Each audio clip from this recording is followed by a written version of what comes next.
Well, good afternoon, everyone. Welcome back to NACFC. We have a great program for you today. We have 4 very interesting presentations that speak to that are relevant to some of the conversations going on in the community right now.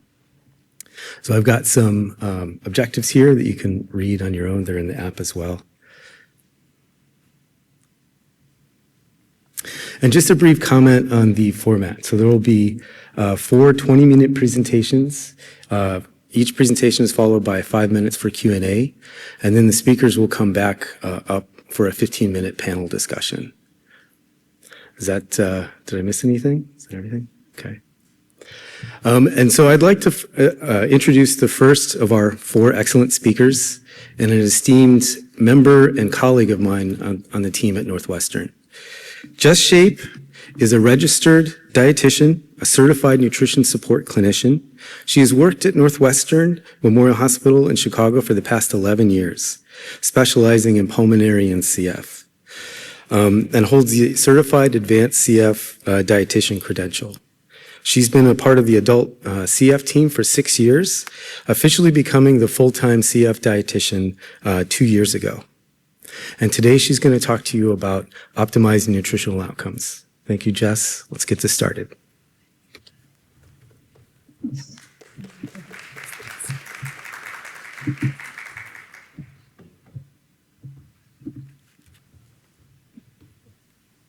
All right. Oops, sorry about that. Hi, everyone. Thanks for coming.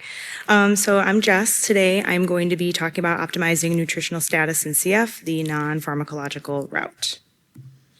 I have no disclosures. Here are my objectives. Basically, understanding BMI, the nutrition classifications, and how it applies to CF care, reviewing CF nutrition guidelines and exploring the legacy diet, highlighting nutritional changes and evolving recommendations in CF as it relates to metabolic health in the post-modulator era, and identifying considerations of GLP-1 therapy in CF. So what is BMI? Stands for Body Mass Index, obviously a number that we know well. It is a number calculated using a person's height and weight to categorize their health conveniently. However, it is very far from perfect. The history on it was developed by a mathematician in 1832 to measure and characterize the average Caucasian male. It was renamed BMI in 1972 and then used as a proxy for percentage of body fat, and then adopted by doctors to quickly measure body fat in their patients. So obviously this lacks inclusion of very important factors, such as body composition, for example, which is the true measure of body fat. And it also obviously pertains to a very particular population that we are using for our general population in CF. And obviously we know very important decisions are made based on a patient's BMI without actually fully understanding its limitations. Here are the CF Foundation's BMI goals, and then in my clinic, we actually developed more specific guidelines to help categorize a patient's nutritional risk, but the overweight and obese categories are similar to the general population. So, as we know, emphasis on optimizing nutrition status has always been encouraged and discussed at such a young age in CF or at the time of diagnosis. And this education was really focused on reaching these BMI goals with weight gain, and this way we could reduce pulmonary exacerbations and help improve their lung function. This is our registry data from our clinic, and these light pink dots are our patients in 2014. And as you can see, before modulators or highly effective modulators, low BMIs were considered closely associated with poor lung function, and that with weight loss and low BMI and that decreasing lung function increases their risk of malnutrition. So with that, they implemented a lot of aggressive nutrition interventions, which I'm sure a lot of us are familiar with. Large portions, high-calorie foods, oral nutrition supplements, and sometimes supplemental tube feeds. So obviously weight-centric care is something that has been in CF from the get-go, and it places a lot of pressure on the patients and parents of patients to control their weight and BMI. Which leads me to the nutrition guidelines. So I'm sure we're familiar with this as well, but high-calorie diet, about 110 to 200% of the RDI, which is the recommended daily intake, and that is the amount of nutrients recommended for the general healthy population. High protein intake, high fat intake, high salt intake, upwards of 6,000 milligrams of sodium per day for adolescents and adults, which is a lot. And high fat soluble vitamin needs as well, which include vitamins A, E, D, and K. So not many people might know this in the room, but we classify the CF diet as the legacy diet in the dietetics world. And it's really associated with high in total calories, high saturated fat intake, trans fats, salt, added sugars, simple carbohydrates, and calorie-dense beverages. And it's relatively low in fruits, vegetables, dietary fiber, healthy fats, complex carbs, and water. And I point out water specifically just to reiterate how intensely focused high calorie, high protein diets were in CF. You know, patients and parents were told, you know, don't waste space with water. When you're getting anything in, try to have it be calorie dense. And that's where a low water intake has been associated with this legacy diet, which is reason why is because malnutrition is a historic characteristic associated with CF. And these nutrition strategies were, you know, these unrestricted calories, kind of eat whatever you can to maintain your weight, with this emphasis placed on weight gain and high BMI due to its association with improved lung function.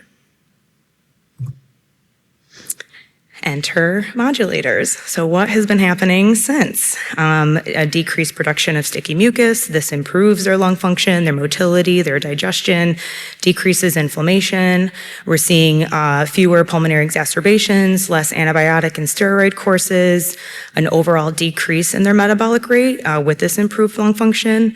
And then with the improved lifespan, I believe the average lifespan as of the 2024 data registry is 65, which is amazing numbers. We've never seen that in CF, so that's great. But it does come with an increased risk of comorbidities that are associated with older age. So just jumping into some of the nutritional changes we've seen after modulators, there might be some return of pancreatic function. However, pancreatic insufficiency to sufficiency is very rare in adults. Our patients are going to likely continue to need, adult patients specifically will continue to need enzymes as that pancreatic damage has already been done. In children's, they're doing some research. I'm really excited to see where that comes. But for now, you know, they may be able to decrease the number of enzymes they're using per meal and per snack, but they're overall going to still require it. We've also seen improvements in glucose and A1C levels in patients without CFRD, and an increase bicarbonate secretion, which helps optimize the pH of the small intestine, and that itself will also allow for a decrease in enzymes. And as you can see here in our registry data from 2019 to 2024, we have done just that. Some other changes from the GI perspective, an increased digestion and absorption, and this leads to an improved calorie, protein, and fat absorption and utilization in our patients.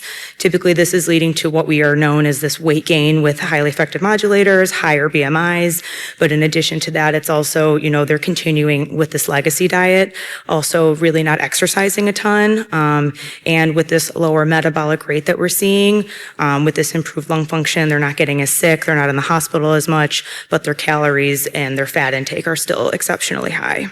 So it's just showing with this graph here, you know, there's a difficult balance of appropriate weight gain and how we can still maintain their pulmonary and cardiovascular health in this new highly effective modulator era. We're also seeing less inflammation with lower oxidative stress, with improving their motility, their gut function. We're seeing less bloating, fewer incidents of all GI manifestations, diarrhea, steatorrhea, constipation, acid reflux. I've actually gotten a good amount of my chunk of my patients off of their acid reflux medications, which is awesome. And then with fewer antibiotic courses, we're seeing a correction of this dysbiosis that some patients were experiencing prior. And again, you know, less exacerbations and less hospitalizations are leading to an improved appetite, oral intake, stable weights, lower incidence of malnutrition, but also a decreased energy expenditure. Our patients are burning less calories just breathing as they previously were, and we're seeing weight gain associated with that as well. Dietary changes, this is the fun part. So they are requiring less calories with this, they're not having as much demand, improved lung function, lower hypermetabolic state. Their fat needs are decreased with that.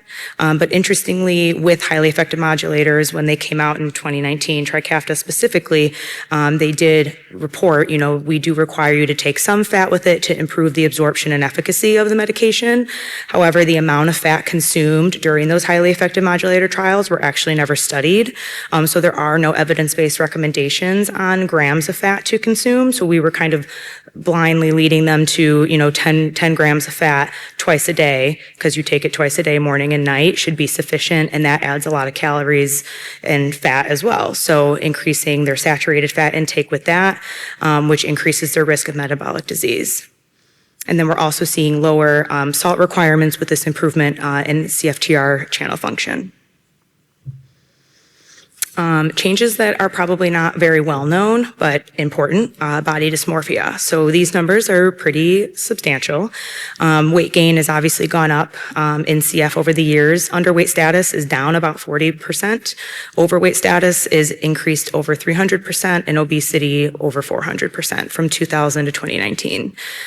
So overweight and obesity are now 4 times more prevalent as underweight status in American adults with CF, which was astounding to me.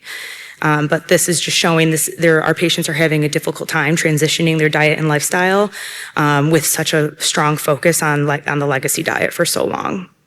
And this increases our patients' risks of having body image issues and having a poor body image specifically, from growth failure to all the medications that they need just to run their body, pancreatic insufficiency, their increased risk of depression and anxiety, a very intense focus on weight and BMI from such a young age.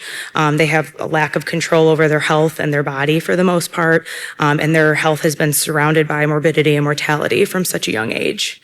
And this really does increase their risk of developing disordered eating disorders, and an unhealthy relationship with body and food. So these are all really important factors to consider when we're talking about weight loss with our patients.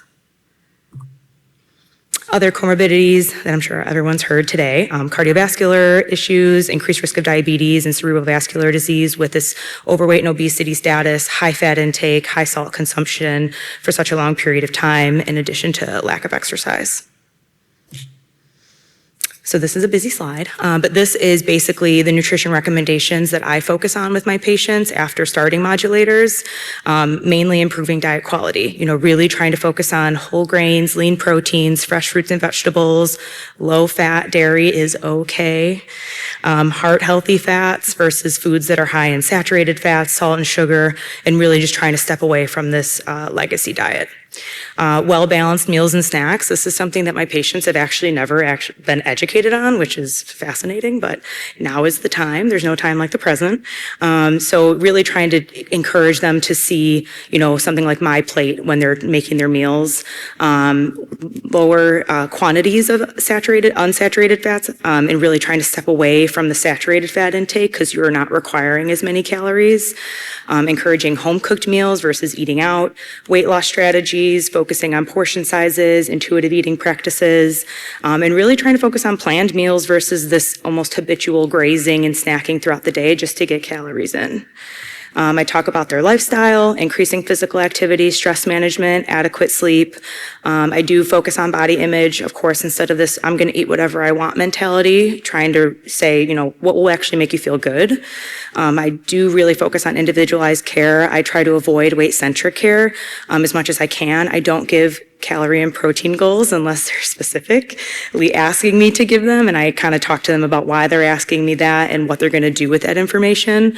And counting calories is not something I have my patients do for obvious reasons with this body image discussion that we're having. So I utilize other determinants of health. How are your labs looking? How are your energy levels? How's your mental health?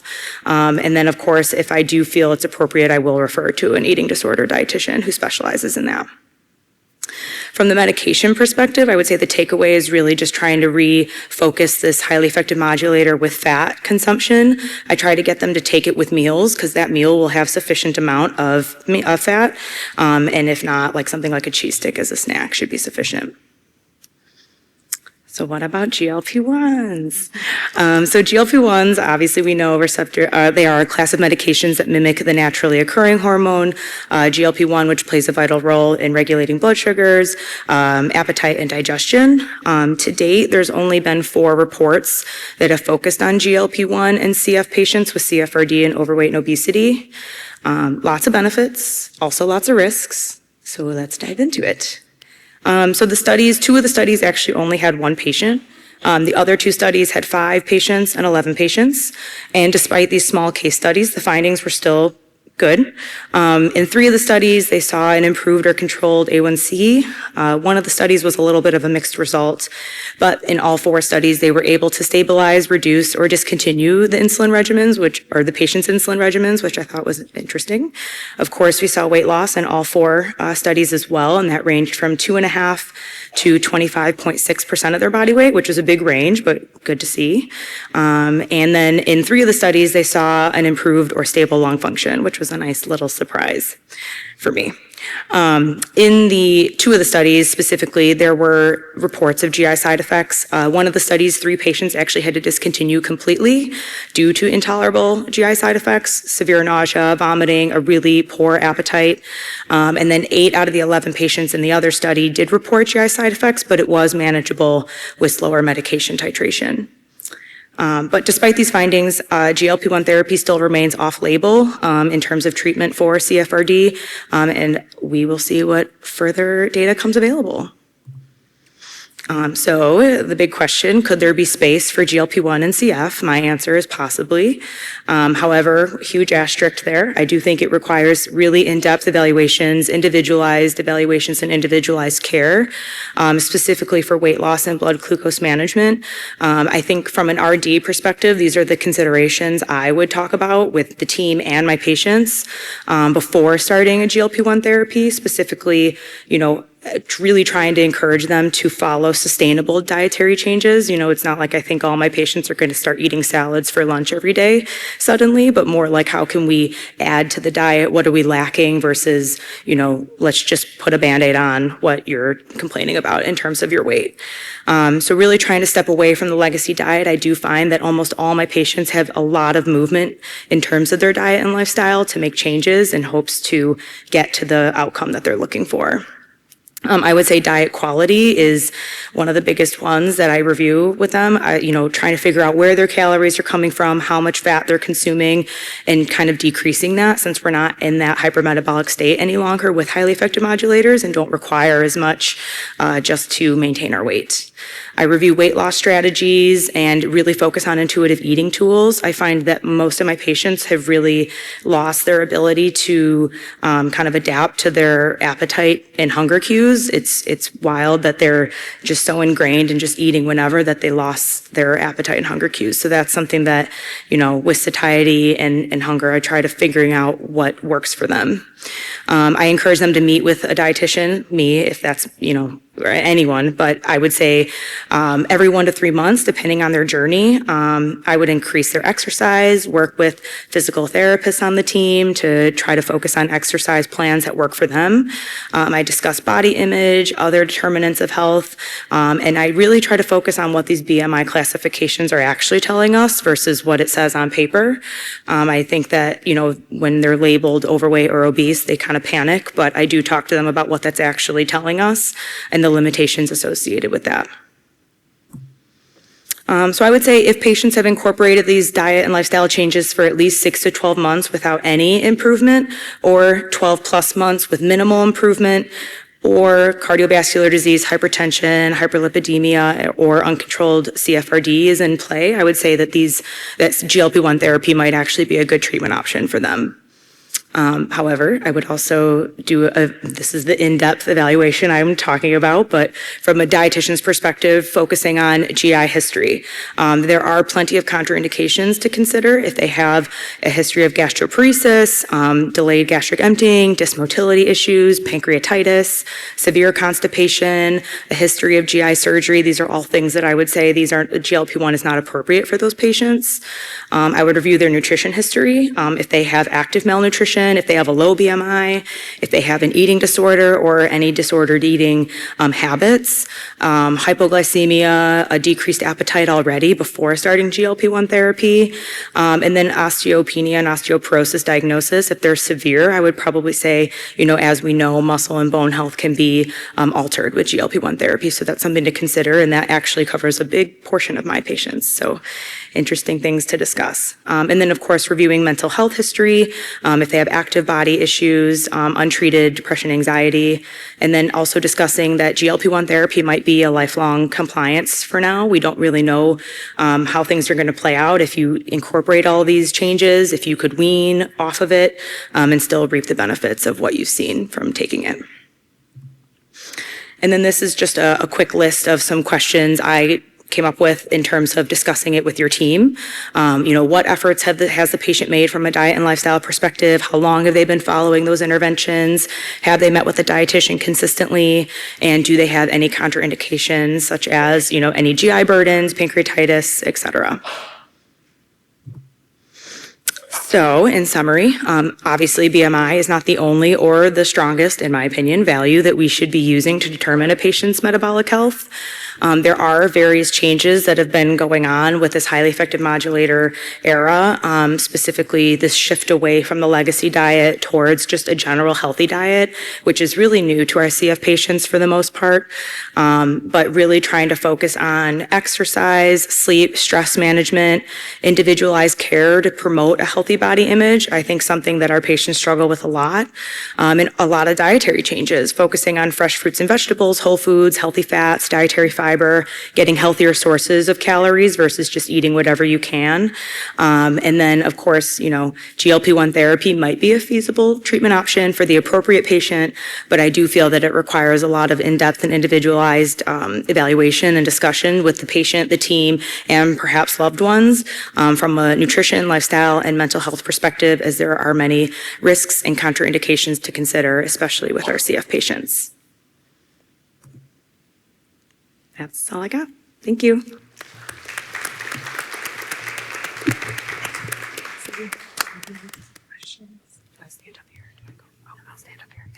All right, so we can open this up for questions in about 5 minutes.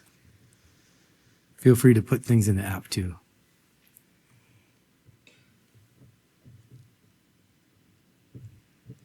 Hi. Hi. I'm Ashley. I'm a program coordinator from St. Louis. I am picturing some of the graphs from last year's plenary showing just how sporadic glucose levels can be for people with cystic fibrosis. Mm-hmm. And I'm wondering if any of the GLP-1 therapy studies you reviewed mentioned an increase in episodes of hypoglycemia. They didn't mention that specifically, but I know that is a side effect of it. I think it really depends on the insulin regimens, which is why in my things to consider if they're on insulin regimens and they start a GLP-1, working with who, I'm assuming an endocrinologist is the one who's prescribing those. I would say working and coordinating with them to really try to focus on, lowering that so that they aren't dealing with these episodes of hypoglycemia, because obviously that could be very dangerous. They didn't really specifically report, they just reported that they were able to lower and decrease or discontinue insulin regimens altogether. So I'm curious if that meant, they were seeing low blood sugars, so they were able to discontinue. But they didn't actually report the actual blood sugars in there from what I saw. Awesome. Thank you. Mm-hmm. Yeah, one over here. Hi, I'm Abby. I'm from the Corwell Health Adult Center in Grand Rapids.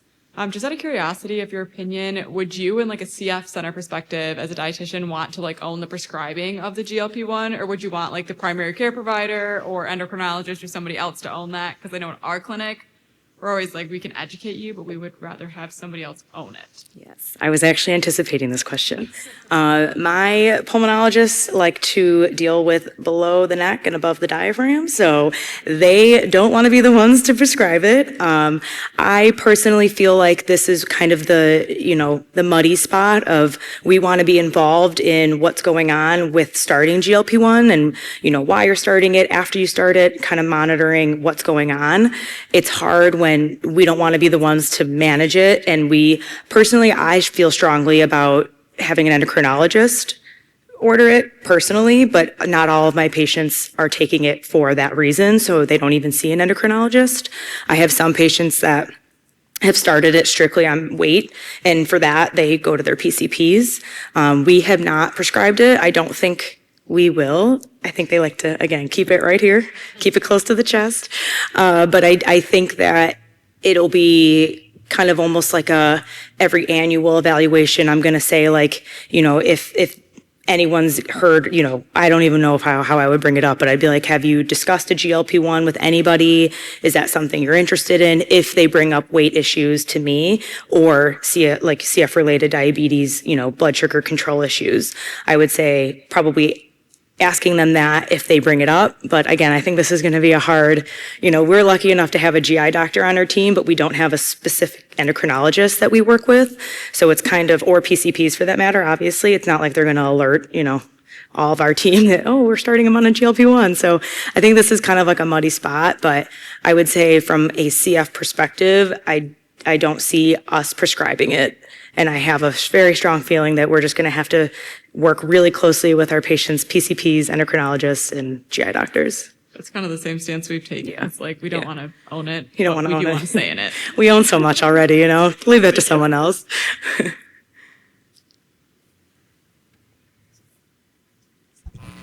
I have a question. So how would you reframe the education standpoint from a dietitian standpoint in like a pediatric clinic? Because I think a lot of our providers have been so accustomed to the legacy diet, and there are still some patients who should follow that. Yeah, totally. So how would you incorporate that more in like the pediatric side? That's a good question. I do not work with peds, so that is not something I am super familiar with, but I can say just from a dietitian's perspective, I would probably say looking at, you know, whatever lab values you're going to utilize to kind of help with metabolic disease, you know, progression, if that is the case, reframing it to say, you know, we want to just make sure that your heart can stay healthy. We want to make sure that you're feeling good, and, you know, that all these calories aren't just kind of weighing you down, you know, something light. I would say the conversation's probably going to come more to the parents, which is obviously a touchy subject. I think that in adults, it's much easier because they're so aware that they're asking me the questions. So I can anticipate parents being like, what should I do from here? I would say people who specialize, I would definitely have them see a social worker as well. I think mental health has a lot to do with talking about weight loss in pediatrics. It's a sticky subject. And to get them to, you know, love their body is hard, especially in CF. So I would say working closely with a mental health coordinator, a social worker, working with the parents to kind of do more like a diet recall and trying to help them there.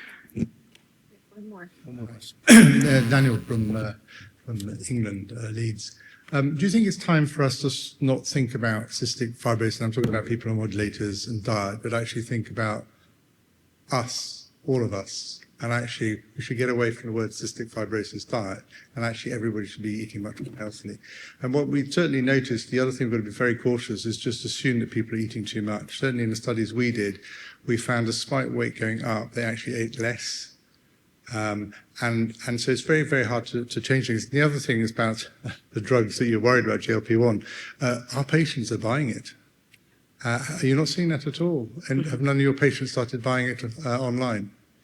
None of my patients have bought it online. I don't, at least they haven't told us if they have. Well, we have patients coming in looking incredible, having lost all their weight. Really? And say, yeah.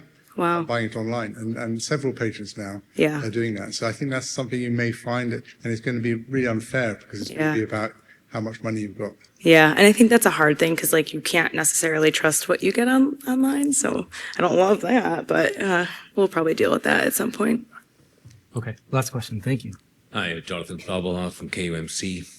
I was thinking about, so it seemed like the patients have a switch when they go on to the modulators from they're going legacy diet and then they have to change it. So today, does that still happen? I mean, people can be on modulators from the beginning. Are they still getting legacy diets and then later going on modulators? I don't. So yes, I mean, I think with Alvtrek, they opened up a lot more of the genetics that they could start taking it. So they've been on, modulators that weren't as highly effective for them. So now they're seeing the repercussions of highly effective modulators later. Is that your question? Is that what you're asking? I guess I'm wondering if people are going to develop weight gain on modulators if they were never on a legacy diet in the first place. Oh, if they never were on in the first place. I do think, yes, to an extent, maybe not as much and as quickly. I think, there's a lot that goes into weight gain, specifically with CF patients. I guess that's a good question. I would kind of classify that as like a general population question of like, I think that everybody has that little, from a genetics perspective, they have those risk factors. From a diet and lifestyle perspective, if they have a good diet and lifestyle, they may not have gained as much weight if they weren't following, the legacy diet from the beginning. I think they probably would have gained some just because of how it works. But I do also have patients that have been on it and haven't gained any weight as well. I think that has to do more so with, the lung function that they started out with when they started modulators and, just their inability to really gain the weight with that hypermetabolic state that they're still continuing to have. Mm-hmm.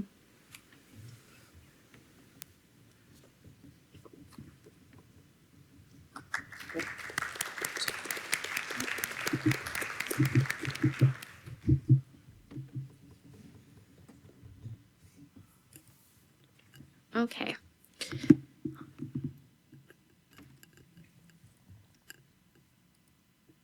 So it is my pleasure to introduce Ole Olsen. He is going to be piggybacking off of what Jesse has talked about already and providing a little bit more of the pharmacologic standpoint. But to introduce Dr. Olsen, he is a cystic fibrosis care team member at the Mayo Clinic. He holds his board certification in pediatrics and pharmacotherapy and is highly interested in preventative care and is excited to see and help shape this area of a rapidly evolving medicine in both individuals with cystic fibrosis he cares for and for the CF community at large. So I'd like to welcome Dr. Olsen.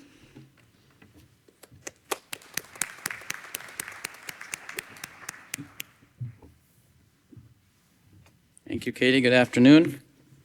Like many of you in this room, I'm a licensed drug dealer, and today I will be pushing GLP-1 agonists. This is uncharted territory, like the symposium says. There's lots of things we don't know, definitely some differences of opinion. You'll see that in our presentations today. We're at a metabolic symposium. Curious how many of us took the stairs. Got nothing to disclose. We're going to talk about glucagon-like peptide-1 receptor agonists in the context of CF. I'm going to call it GLP-1s for the rest because that's a mouthful. So raise your hand if you've ever heard of a GLP-1 agonist. All right, yeah, good. How about if you've seen a commercial for one on TV? Great. I wasn't sure I even needed to do this presentation with as much information's out there from that, but I put it on my CV, so here goes. All right, one more question. This time, raise your hand if you found out after the fact that your patient with cystic fibrosis is on a GLP-1. Yeah, I've got my hand up for that too. And I'm convinced that if you haven't had that experience yet, you've got a patient that you're caring for that's thinking pretty hard about it right now. Why? Well, I think we already know that. We've seen this kind of graph or picture in quite a few other presentations today and going forward. Overweight, obese categories have doubled in CF in the last 20 years. They're still half of the general population, but that's not going to be true for long if trends continue. And that doubling has occurred in cystic fibrosis despite having better access than the general population anyway, to many of the recommended disciplines of a clinical weight loss team. We're not assembled as such. It's not our main focus, but they've got access to us. This doubling has occurred despite having that higher number of contact hours with health professionals, intensity being one of the key components for a successful weight management program. And as the general population trends have increased in overweight and obesity, guidelines have recently shifted for that as well, where we're now recommending weight management medications be initiated immediately in obesity and overweight with comorbidity. We're not content anymore to just recommend lifestyle modifications for the first 3 to 6 months. That might still be appropriate for many patients, but the intensity of aggressiveness has increased. Why is that the case?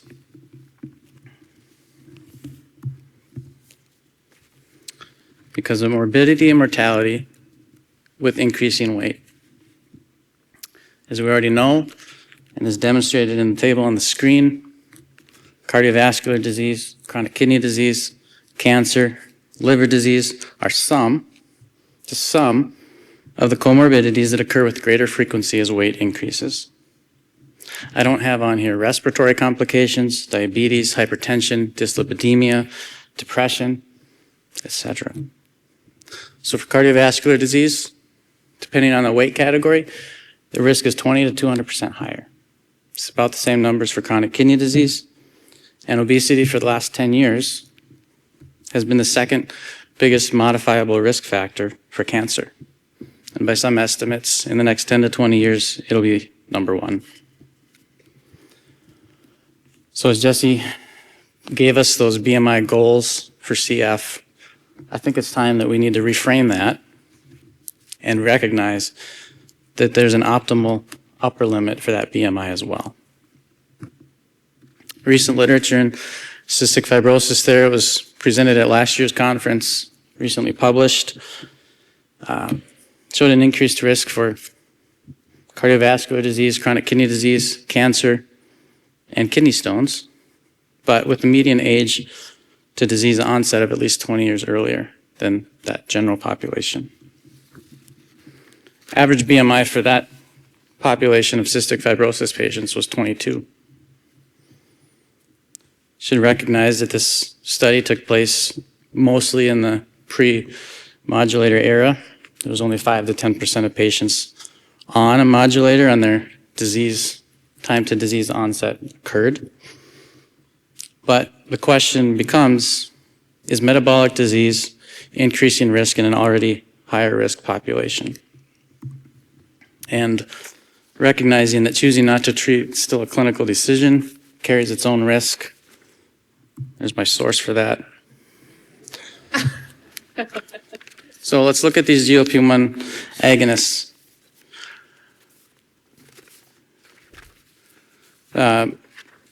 One to highlight there is that insulin secretion, it is glucose dependent. I did have a chance to check those studies while you were talking, and the two big ones, Dr. Mohit's and Dr. Parks, 15, did specifically say no hypoglycemia or increase in severe episodes were noted. I think that was true for the case reports as well. But these receptors are widely distributed in the body. They're not just in the GI tract. They're in the brain, lung, heart, pancreas, primary beta, also alpha cells, kidney, even some nerve endings. And we're starting to appreciate that GLP-1 agonists are helpful for more than just weight loss. Two quick examples. There's a direct action in suppressing pro-inflammatory cytokine pathways. Improvements in diabetic control are seen in patients who don't have weight loss. What are they approved for? It's more than just weight loss. High levels of overview of the studies that led to FDA approval in obesity. Average weight loss for those highly effective agents of 15 to 20%. About 20% of patients will lose less than 5% of their body weight, which is considered clinical failure. Type 2 diabetes, average A1C reductions of 1 to 2%. Total daily insulin reductions of 20% on average, depending on the agent, the dose, severity of disease. About 20% of patients might come off of insulin. MASH, fatty inflamed liver with or without scarring. About 63% of patients on a GLP-1 experience MASH resolution with no worsening of liver scarring. And 37% had improvement in that scarring. Those numbers were a little more than half that for the placebo group. Secondary prevention of cardiovascular disease. In this non-diabetic population, major adverse cardiac events were reduced by 20% after only 4 years. In this pre-diabetic, or in this non-diabetic group, 50% of patients on placebo progressed to pre-diabetes or actual diabetes, 20% in the GLP-1 group. Obstructive sleep apnea, apneic or hypopneic episodes went from 50 episodes per hour to 25. Placebo was 50 to 40, went to 45. Average of 18% weight loss. Systolic blood pressure went down by 10. CRP was cut in half to 2. Chronic kidney disease in diabetes. The trial was stopped early after 3.4 years. Very specific there. And this was a good kind of stopping early. Death from all-cause mortality went from 15.8% to 12.8%. That's a 20% reduction after only 3.4 years. 1 in 6 versus 1 in 8. Are your patients at risk for or already have these FDA-approved indications? Why aren't we using them on everyone? We've got some concerns here. We've got excessive weight reduction. Some strategies that might help with that. Microdosing, we're using less than the amount that's provided by the manufacturer in a standardized dose. Extended intervals, where instead of every 7 days, maybe every 10 or 14. Maybe you pick a weaker medication that's not as strong. Concerns that the weight will simply be regained.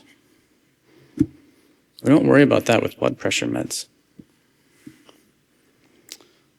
It's true though, but you get 50 to 70% weight regain after a year off of these drugs, which is about the same you get with a dietary intervention as well. But the effect, rate regain isn't as dramatic because typically the loss isn't either. It's promising literature showing, looking at tapering off of the medication to allow your body to reacclimate, as well as the ideas of intermittent dosing, of cycling on and off, are two ideas that are being looked at pretty aggressively right now. Lean mass reduction, definitely something to be worried about as well. And we need to be working with our colleagues and emphasizing nutrition, resistance training. The same goes for osteoporosis there. And pancreatitis and lack of data, they get their own slides. Pancreatitis is rare, and with an increasing amount of data coming out showing that there's really no increased risk or even a lower lifetime risk of pancreatitis. Current society guidelines do recommend to stop if pancreatitis occurs. But I expect to see more pushback on this in the months and years to come. Rapid weight loss can increase the risk for cholelithiasis. I do think that with that increased risk in cystic fibrosis, it's something we need to pay attention to and have that controlled weight loss. Thinking 1.5 kilos or less per week would be prudent. Lack of data. We'll go way back to 2021, type 1 diabetes report. This is another population that doesn't have, had some concerns with these medications. They were pretty cautious in their statement. They might have a role in people who also have obesity. And we had a few years, this CF Foundation pretty much said the same thing. Weight loss medications, we don't have much information, but we have a few stories, and where it's been used, it's been successfully done with cautious approach and safety in mind. As an aside, that same report from the foundation in the next paragraph or two does talk about how in healthy age-matched controls, patients with similar with CF had similar adiposity and BMI as the general population, but with a higher visceral adiposity amount. Again, increasing that risk for metabolic disease. Now let's jump to the future. 2026, proposed draft that type 1 diabetes, much more aggressive and excited in their statements, saying that the preserving beta cell function, recognizing that even though it really hasn't been completely or thoroughly vetted in this population, that risk benefit is, they're pretty convinced that it's overwhelmingly in favor of the medication because of all of those metabolic disorders that we've got listed there that we've already talked about.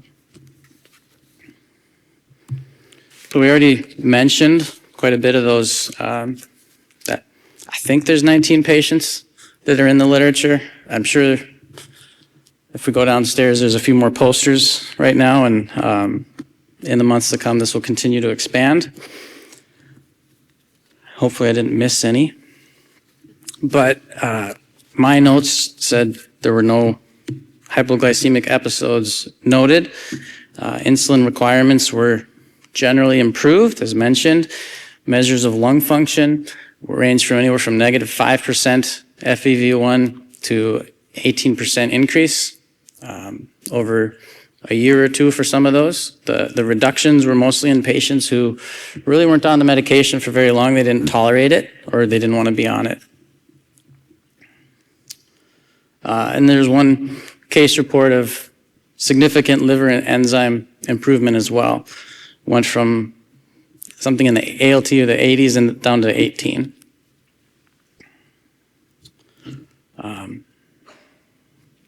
15 of these 19 patients had CFRD. 17 of them were pancreatic insufficient. There was no pancreatitis mentioned in any of them as well. A few other things just specific to CF. In type 2 diabetics, which is considered where these drugs first are approved. A lot of these studies are in that population. There's weak evidence that they have benefit in the lungs, specifically with reduced pneumonias, intubation events, COPD, and asthma exacerbations, and even hospital admissions. And then just for fun, I think that they might actually have potential to improve CFTR function. They increase cyclic AMP, which increases protein kinase A, which has been shown in other medications to have additive CFTR function in combination with a modulator. So, what do I think? These medications go beyond weight loss. There's large benefits seen in metabolic disease. Limited information specific to CF, but they might also have outsized benefit compared to the general population. That history of pancreatitis, definitely something to continue to keep in mind, but it's less of a concern than we originally thought. And the hypoglycemic concerns haven't been borne out by small studies in CF. But going along with that, just to jump down to one of those bullets, if you're going to have hypoglycemia, it's probably because you didn't reduce your insulin dose with the start of these medications. And 20% is a good, safe number. It's probably a little higher than you need to be for an initial dose reduction, but we're going to start there to prevent hypoglycemic episodes and then adjust once we know how a patient responds on one of these medications. You need to encourage that resistance training, good nutrition, counsel them on some of those side effects that Jesse already mentioned. Have them be prepared for that nausea and vomiting, because there is a good percentage, double-digit percentage of patients who discontinue because of it. We need to think about upskilling our CF team to at least have weight management training and understanding. Whether or not we become that clinic or not is one thing, but we should at least be ready to talk about it with as much as we see our patients. And like many medications, there's going to be a variety of responses in weight, amount of insulin. Again, anywhere from no effect to coming off of insulin. There's GI effects that we talked about. Some people can't handle it on a low dose, and some people don't notice it on the high one. It's very individualized. And finally, there is a titration schedule to these medications. It can be easy to set it on co-pilot and just automatically increase the dose every 28 days. I see it more than I'd like to in some of the primary care settings that are just busy. But this is a hands-on medication, at least until you get a good stable dose, to adjust, tweak the dose if you need to, wait on increasing it an extra month or two, depending on side effects, depending on do they even need it for their weight loss, and then controlling that weight loss as well. Thank you.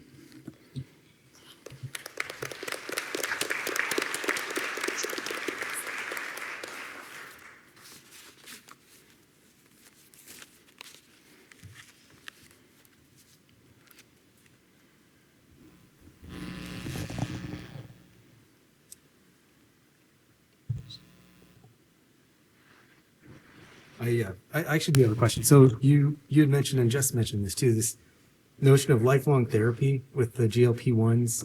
And then you mentioned in your presentation, which is really interesting, the strategies at coming off of GLP-1s and preserving weight loss. Are you able to speak a little bit more about that? It's not a given that you're going to require this to be lifelong. And I think hearing the context or understanding that additional piece that you experience the same weight regain with dietary intervention, and this speaks to prepping the patient, getting them into that healthy activity, lifestyle mindset of that physical activity. It's not going to really, won't help with the weight gain, but it'll help with the weight regain. And a large percent of patients aren't successful in keeping that weight off without the medication. So it's just something to keep in mind that it's not a guarantee, but it is a good possibility. What was the other part of the question? What strategies? The strategies. So the highly effective agents, they're super physiologic in terms of the amount of GLP activity that they have. And not a perfect analogy, but if you think about putting someone on a PPI and the acid pumps get overproduced until one of the strategies being to slowly wean yourself off it to allow your body to readjust. It's kind of that same type of idea where some of the patients who, if they just come off a cliff and stop immediately, you hear stories of uncontrollable urges to eat, that there's just more ravenous than they ever were before. It's not a given, but it does happen that way. Hi, I'm Julie Gallopine, a pharmacist from Penn Medicine. Similar to the first presentation, my question is, at your clinic, in your practice, is this something that your pulmonologists are prescribing, or is this something that's being prescribed elsewhere? And then I guess to piggyback off that, what are your thoughts about having pharmacists involved in some sort of collaborative practice agreement, maybe partnering with dietitians to help with managing patients as we see this become more prevalent and people gaining more interest in it? Yeah, thank you. It's a hard question, and I think it's going to be pretty individualized to the clinic, depending on what other resources your institution has, for one part. I believe there's a pretty compelling case that this should be offered to not everyone, but a good set of patients. And what bandwidth do you have to be able to help provide this? Like I said, we have most or all of the disciplines already there assembled. How much bandwidth does a patient have to also go to a weight management clinic that ideally in the first year, they're going to have 26 hours of contact and CF clinic.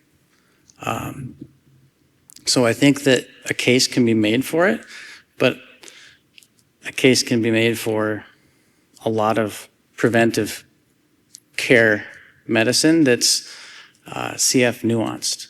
I think we need to end up doing a good job with teaching primary care some of these risks that we're talking about that are unique to CF, because they're pretty comfortable with these medications now.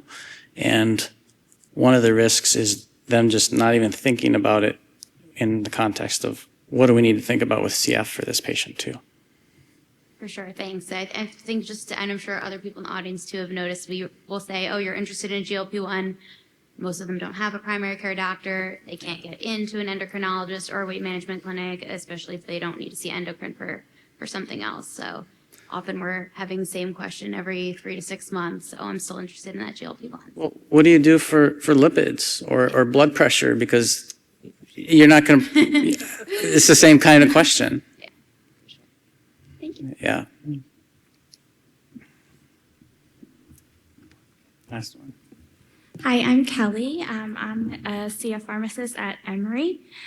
Just a quick question. So it looks like there's like 4 studies on looking at GLP-1s. I saw one of them specifically alluded to semaglutide, but there's multiple GLPs. Yeah. If you were to prescribe or, recommend an agent, and like there's no other barriers, is there one agent that you look at? A lot of them are, for the most part, it seems to be a class effect. Those FDA-approved indications are for specific agents. In the studies, it was a mixture of exenatide, semaglutide, a little bit of tirzepatide. Depending on the indication you're using, you might end up being handcuffed by whatever insurance will allow, either for what they prefer or has the FDA approval. The tirzepatide and the semaglutide are the 2 highly effective agents. So depending on what you're looking for, that will probably be one of the ones I would go with. Okay, yeah, thank you. Yeah. Thank you. You need to keep going. We'll have a 15-minute panel at the end. Okay. Well, if you want to ask your question, go ahead. One more. Let's go. I'm just curious, GLP-1's pretty expensive. Considering that for weight loss, do you guys see much of the oral, like Contrave or phentermine? Is that being used at all? Well, we're not using these much in the CF population right now where I'm at, just to be fair. Those could be considered. You would want to take a look at what other disease states they might have with phentermine. I get a little hesitant with that in thinking about cardiovascular risk. Contrave, there's a combination of bupropion and naltrexone. I wouldn't have necessarily a problem using that medication. The combination does seem to have better effect than most other oral agents. So it could certainly be part of the options presented if you wanted to.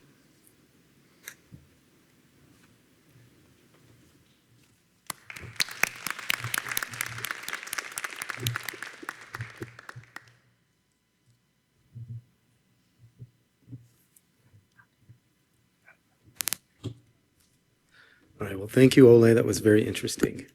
Our next speaker is Marin Valentino. She is a clinical pharmacist practitioner at the University of Rochester Medical Center. She practices at a rare diseases primary care clinic that specializes in the care of adults who have childhood onset of disease, providing comprehensive care management, comprehensive medication management.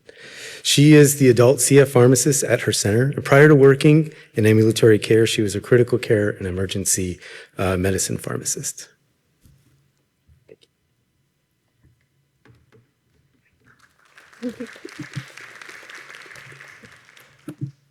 Thank you for that introduction. I'm going to change gears a little bit and talk about lipid management. Objectives for my talk today are to define lipid abnormalities and describe the pathophysiology and risk factors involved in dyslipidemia, review the current guidelines for screening and diagnosis, discuss evidence-based treatment strategies and potential drug-drug interactions with highly effective modulator therapy, and outline the pharmacist's involvement in dyslipidemia management. For some background, the global burden of atherosclerotic cardiovascular disease, ASCVD, remains high, with more than 500 million people around the world who are affected by it. There are more than 800,000 people in the US who die each year of cardiovascular disease, CVD, and at least 25% of these deaths are attributed to elevated low-density lipoprotein cholesterol, LDL-C levels. And this is considered the bad cholesterol levels because they're pro-atherogenic and they're pro-inflammatory. People with CF have multiple risk factors for CVD, including the legacy diet, which is high fat, high calorie intake, CF-related diabetes, and chronic inflammation. Despite these risk factors, the prevalence of ASCVD has been low, and this has been historically attributed to low BMI rates, low rates of smoking and hypertension, as well as a historically low life expectancy. However, in the era of highly effective modulator treatments, the life expectancy is now going up, as well as BMI, lipid panels, as well as metabolic dysfunction. To try and better understand ASCVD rates in CF, there was a multinational retrospective cohort study that evaluated rates and outcomes of CVD in adults with CF based on 2016 data, and they used propensity score matching to the general population. Key findings from this were that people with CF have a high risk of major adverse cardiovascular events, or MACE, compared to the general population. In CF, the risk of MACE was equivalent to other high-risk inflammatory conditions like HIV and lupus. Additionally, they found that lower lung function in people with CF and more days of IV antibiotic therapy correlated to more MACE events in those CF patients. This study underscores that we need more prospective studies to confirm these findings and to define the determinants of CVD risk in the modulator era. This multi-center observational trial, which was recently published, analyzed total cholesterol levels from 50 GOAL study participants who were started on ivacaftor. The GOAL study was a ivacaftor study in people with CF who have the G551D mutation to evaluate outcomes of ivacaftor usage in them. And the authors of this study looked at blood samples from the GOAL participants. They used the GOAL participants as opposed to the PROMISE study participants because the samples from the PROMISE study are not yet available. And what they did is they looked at lipid levels at baseline before starting ivacaftor, and then after being on ivacaftor for 3 months, and then 18 months of treatment. They also developed a survey that was sent out to providers through the CFF asking about lipid screening practices at their clinics. Key findings were that total cholesterol increased at 3 months of being on ivacaftor, but returned towards baseline at 18 months of treatment. BMI also increased at each visit, and however, the LDL-C levels did not change while they were on treatment. From the survey, they found that CF providers have very different screening practices, which I don't think is a surprise, and only 1/3 of providers had lipid screening policies at their center that they follow, and 29% of the respondents felt it was outside of their scope to be managing lipids. To try and understand the role of ETI and lipid values, this prospective observational study was also just recently published, and they evaluated early metabolic biomarkers after 6 months of being on ETI in a small group of patients. They found that ETI therapy was associated with significant weight gain and increases in BMI. There was also significant increases in total cholesterol levels and triglycerides, and there was a decrease in inflammatory biomarkers. This showed that there was a potential shift in CF care from managing malnutrition, which we've talked about with the 2 previous speakers, towards managing obesity and metabolic syndrome. This study is also important in addition to the previous study in that we don't know if these lipid changes are just in the initiation of modulator therapy or if they're sustained while being on modulator therapy throughout life. Now that I've established that we need more research in lipid management in cystic fibrosis, as opposed to just applying general recommendations from the general population to CF, I'll go into definitions and treatment and management. For the purposes of this talk today, I'll be focusing on the definition of dyslipidemia being elevated LDL-C levels. For that definition, that's defined as having a level above 130 in the general population or above 70 in those that already have clinical ASCVD. Goals of treatment are to lower the LDL level and total cholesterol as well as triglycerides if your patient has those as well, while trying to raise the HDL cholesterol. HDL cholesterol is the healthy cholesterol, it's anti-inflammatory, and it also helps remove LDL cholesterol. The pathophysiology involved with having persistently elevated LDL levels or triglycerides, they get retained into arterial walls and cause dysfunctional vascular endothelium. This then causes an inflammatory cascade, which causes oxidative stress. And there's also oxidation of LDL as well, which becomes even more pro-inflammatory and pro-atherogenic than native LDL. It also leads to the impairment of HDL cholesterol, which further worsens this inflammatory cascade for patients. With this comes decreased endothelial integrity and function, and this causes the formation of plaques, which leads to decreased arterial diameter and then ischemic and thrombotic consequences. The risk factors or enhancers that are involved with CVD include having persistently elevated LDL-C levels of 160 or greater. And one of the major considerations in the risk factors involved with CVD is some of this is brought on by genetic factors that the patient cannot control, such as familial hypercholesterolemia, having a family history of early CVD death and things like that. And then there are modifiable risk factors and things that we as clinicians can help the patient modify on, such as lifestyle and dietary issues, excessive alcohol intake, smoking, sedentary lifestyle, liver disease, CKD, hypertension, and medications like immunosuppressants and antipsychotics. And that category affects a lot of RCF patients, as well as diabetes and metabolic syndrome. Inflammatory conditions like cystic fibrosis, HIV, lupus, rheumatoid arthritis, and hormonal issues like hypothyroidism, early menopause, and postmenopausal women. It's recommended to begin screening between the ages of 9 to 11 years, and then doing a second screening at the age of 17 to 21 years. Earlier screening is advised at the age of 2 if there is a family history that is suggestive of either early CVD or significant primary hypercholesterolemia. And the timing and frequency of repeat checks depends on the results and the risk factors that you get from the lipid panel. For the general population, usually you don't have to repeat lipid testing more frequently than every 4 to 6 years. In 2010, the ADA came out with a CFRD position statement, and they recommend an annual lipid profile for patients with CFRD and with patients who have pancreatic exocrine sufficiency, or if our patients have obesity, a family history of coronary artery disease, or are on immunosuppressive therapy following transplantation. And now I'll be talking about primary prevention mostly, just for time purposes, and I'll be focusing on the 2018 ACC-AHA guidelines as well as the more recent 2025 AAC guidelines. And with both of these guidelines, they recommend using a validated ASCVD risk estimator. They don't really care what tool you use as long as you're using one that has been validated. I like using this one because it also does the lifetime risk assessment for somebody who is below the age of 40, because the traditional 10-year ASCVD risk calculators will only calculate a score for you if your patient is 40 years or older.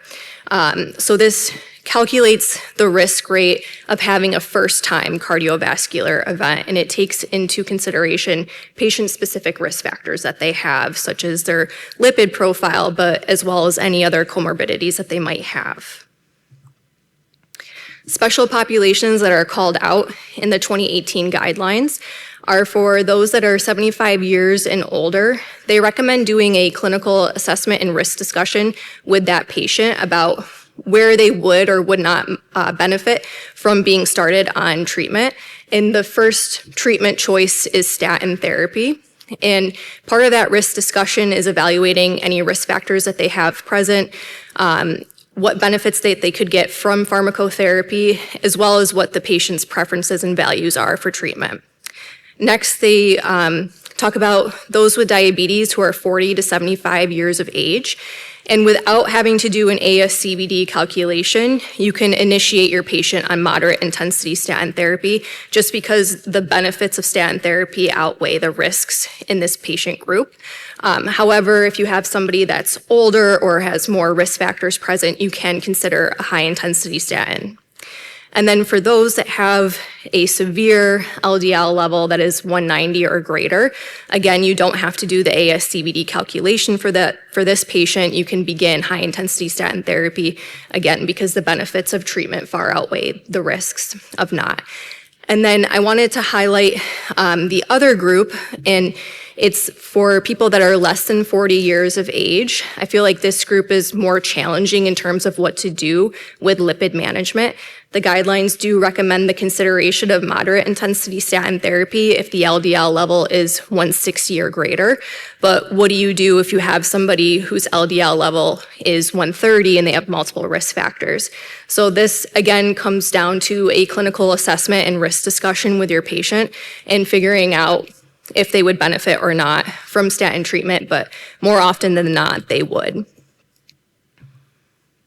For primary prevention in those without diabetes, regardless of what age category your patient is in, they recommend doing either a lifetime assessment risk of ASCVD or the 10-year ASCVD risk for those that are 40 to 75 years of age. But the cornerstone of intervention and treatment is lifestyle modification. You can consider statin therapy earlier in people that are less than 20 years of age if they have familial hypercholesterolemia or really severe risk factors such as like a first-degree family member that died early of coronary artery disease. And then for those that are 20 to 39 years of age, again, estimating that lifetime risk. And then the consideration of a statin if there is that family history of premature ASCVD and they have elevated LDL levels. And then for those that are 40 to 75 years of age with dyslipidemia without diabetes, they now fall into these 4 different benefit categories based on that 10-year ASCVD risk. For patients that are considered to be low risk, an emphasis should be on lifestyle modification and a risk discussion with them before initiating treatment. And then for those that are borderline or intermediate risk, it's recommended to begin moderate intensity statin therapy. However, if after having these risk discussions with your patients, if they're not on board with starting statin therapy, or if you're not on board with it, you can consider doing a coronary artery calcium scoring.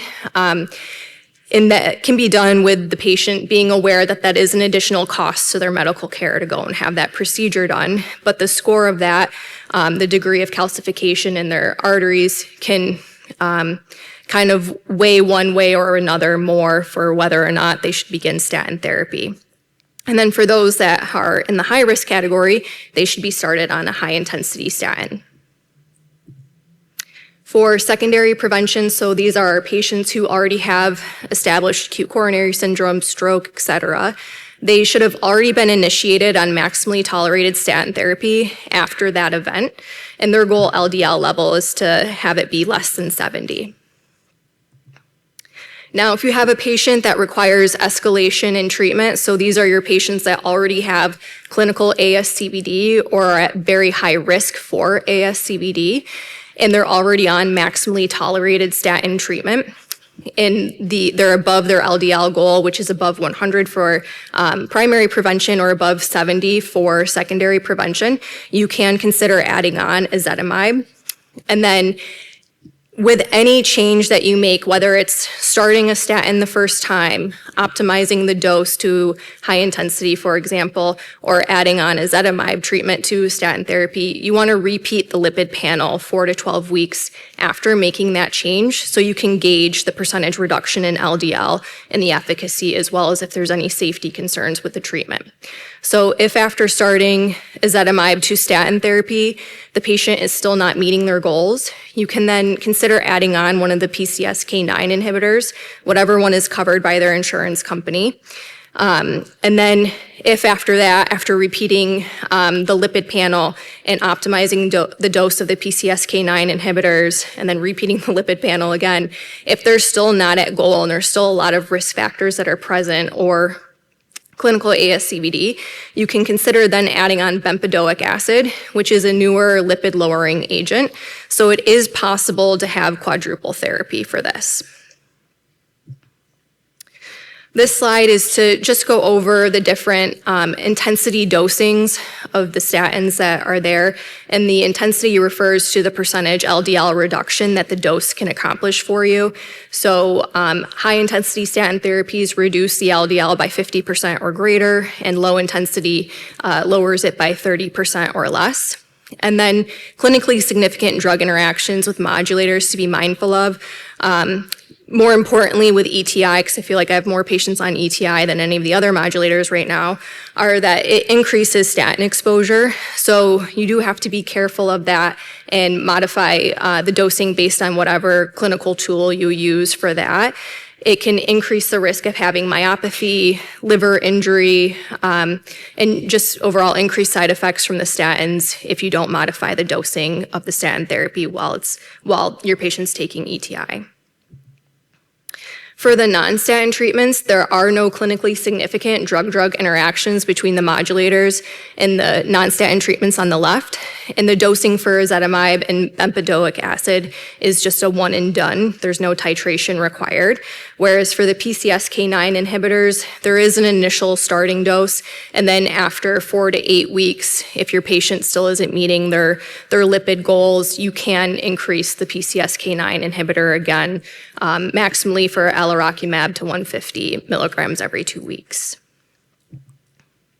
For dyslipidemia in children, you can initiate statin therapy in adolescents that are 10 years or older who have familial hypercholesterolemia and they haven't responded to 3 to 6 months of lifestyle therapy. Statins can be considered even sooner at the age of 8 if there is a presence for a concerning family history or if there is an extremely elevated LDL-C level. And this is all done within the context of informed shared decision-making with the patient and their guardian. The intensity of treatment is dictated by the severity of the hypercholesterolemia that's present. And there is limited data on the usage of ezetimibe in adolescents. However, the data that is available is positive, and it has shown reasonable LDL-C lowering capabilities without significant adverse drug effects. Ways in which a pharmacist can get involved. If you can establish a CDTM based on your state regulations, do it and help manage the lipid levels for your clinic's patients. Also establishing CDTMs for those other comorbidities that are risk enhancers for CVD, so obesity, CFRD, hypertension, smoking cessation, et cetera. Assess for drug-drug interactions, assist your clinicians with the choice of therapy and intensity, provide patient counseling and monitoring, collaborate with primary care pharmacists if you are not one yourself within your health system to try and get your patients on appropriate treatment, as well as providing recommendations to PCPs within your health network as well if it's not going to be your providers managing it or whoever the specialist is going to be that is managing it. In conclusion, more research is needed regarding CVD risk factors in people with CF. Understanding the impact of ETI on cardiometabolic risk is a significant clinical concern, and pharmacists can play an important role in guideline-recommended treatments for dyslipidemia. Thank you.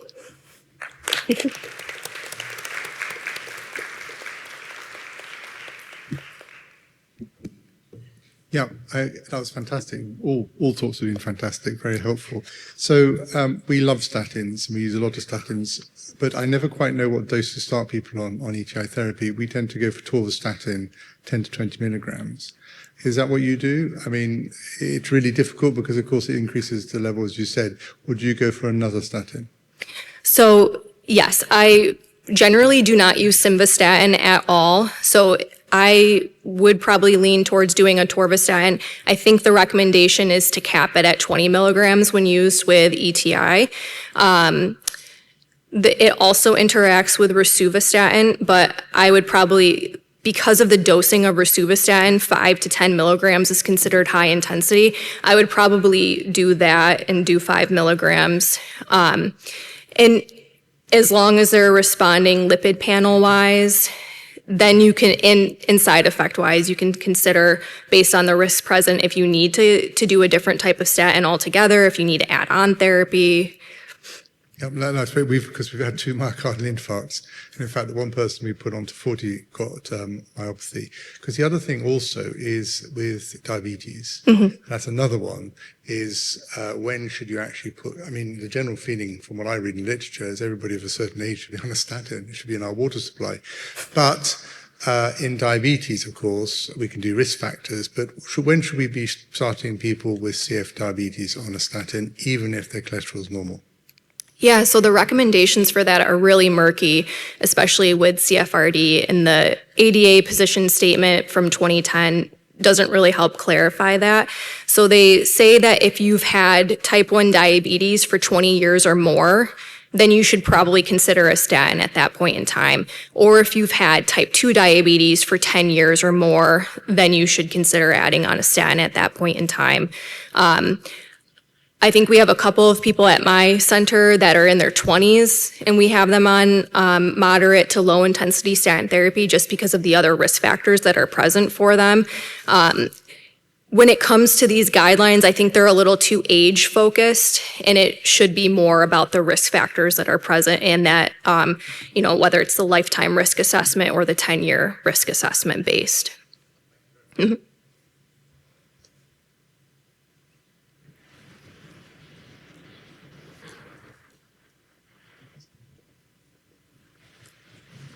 Thank you. Okay, thank you.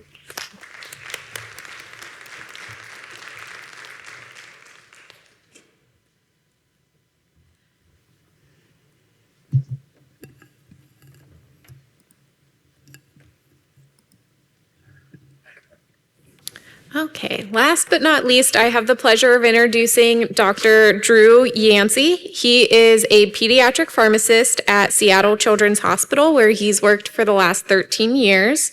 For the past 3 years, he's been an integral member of the CF team at Seattle Children's, where he is actively involved in the CFLN and QI initiatives with his clinic. And additionally, he contributes to the Washington chapter of the CF Foundation.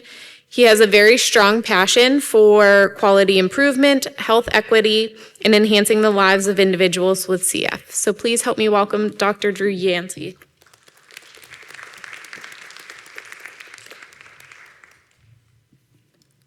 Thank you for the introduction. Aloha, my name is Drew. I'm a pediatric pharmacist here at Seattle Children's Hospital. Shout out to my team over there. Welcome to Seattle. I hope you're having a good conference thus far. Today, I actually had a lot of fun diving deep into this topic of CGMs. So today I'm going to take you on a journey of using some certain technology, aka CGMs, for screening for diabetes or CF-related diabetes, as well as oral medication options. I have nothing to disclose. However, many, if not all, the topics discussed are off-label. I hope that by the end of this presentation, they will have a good understanding of the current knowledge of how continuous glucose monitors, or CGMs, can be used for the screening of cystic fibrosis-related diabetes. In addition, understand the evidence and the potential roles for oral diabetic agents. All right, so I thought I would set the table with just a brief explanation of cystic fibrosis-related diabetes.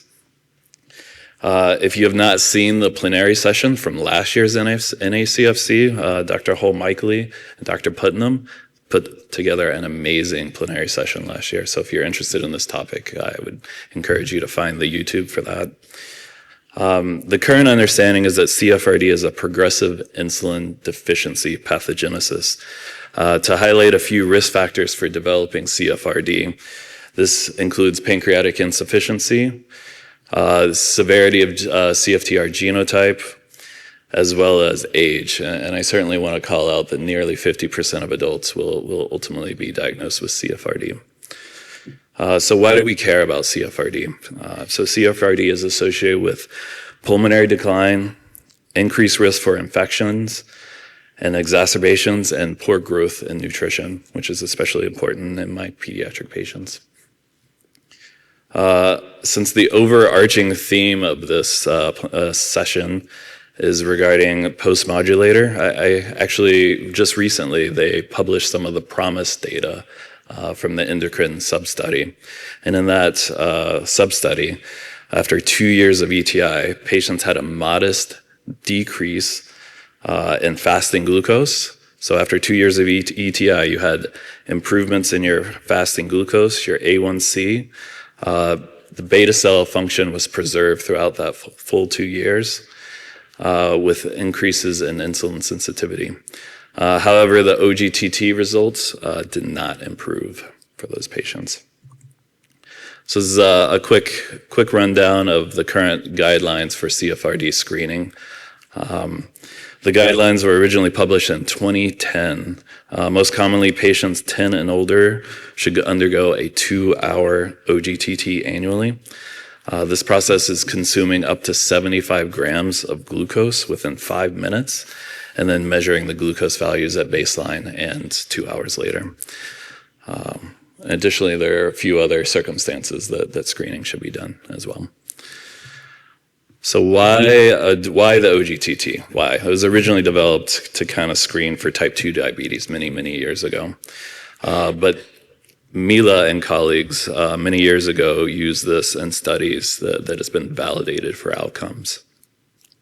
They associated lung function decline based on the results of the screening test. Patients with impaired glucose tolerance, and especially patients with CFRD, had clinically significant decreases in lung function. Something I found very interesting in the data as I was reviewing the study, 4-year study, is the dynamic nature of the classifications. Nearly 20% of patients actually improved category over that time, so I found that extremely interesting. Next, I wanted to highlight the current level of OGTT screening according to the CFF registry in 2023. I want to highlight, especially going back to our age, right? 50% of adults nearly will be diagnosed with CFRD. However, our current screening rates with a median of 35%. So we are just not screening very well adults for CFRD right now. And kind of some studies kind of look to understand why don't patients want to do the screening test. And so patients found that OGTTs are inconvenient, require long visits. You have to be there for a minimum of 2 hours. They're disgusting, right? Nobody wants to swallow that much sugar. Require multiple pokes for our pediatric patients. The volume of blood pokes is a burden. And honestly, people just didn't find value in it because they're asymptomatic. Many patients just, why do I have to do this? So I want to transition over to the fun topic here, which I found extremely fun, is continuous glucose monitors. These are a couple of photos of CGMs. CGMs are devices that are applied to selected areas of the skin, and they have a cannula, so adhesive and cannula that measures the interstitial glucose values.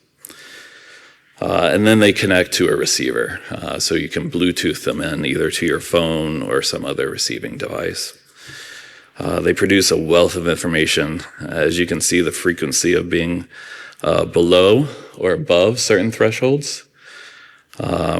Or they can also, something that I'll dive in a little bit deeper later in this presentation, is glucose variability. And this is actually my personal results here. So kind of going through this research on this study, I became a big fan of CGM, so I decided to start wearing one. It's the in vogue thing, I think. So going back to the patient perspectives of CGMs. And so there are a number of these studies that kind of looked at the patient preference from the patient side of things. Numerous studies basically just call out that they're preferred, people like wearing them, less disruption, they don't have to go to clinic to get it done, they can kind of live their normal life. As well as I found intoxicating is just the data, right? I can eat something and I know immediately what it is. So just having that information actually might improve people's acceptance of getting the screening done, actually. So for the next 3 slides here, I'm going to review some of the studies. There are quite a number of studies out there that explore CGM use and seeing if that can be a reliable method for screening for CFRD. But I had to limit it to just 3 because it would get too long. So the first study I wanted to highlight is Dr. Chan out of Colorado a couple of years back at the single center study. Looked to see if CGMs can be used to screen for OGTT-defined values. CGMs were very good at identifying patients with beta cell function. So that coefficient of variation, the glucose variability, basically was able to easily detect patients that were having beta cell decline. However, in her study, she had poor sensitivity and specificity for actually distinguishing patients with OGTT-defined CFRD in her study. And the second study I'll highlight here is based out of France. Investigators looked to assess if early CGM abnormalities could predict lung function results. So tying this to clinical outcomes, essentially, if CGMs can tie this to clinical outcomes and compared to the OGTT. The average age of patients in this study was 21 years old, and patients did not have CFRD. The annual change in 2-hour OGTT results did not predict lung decline.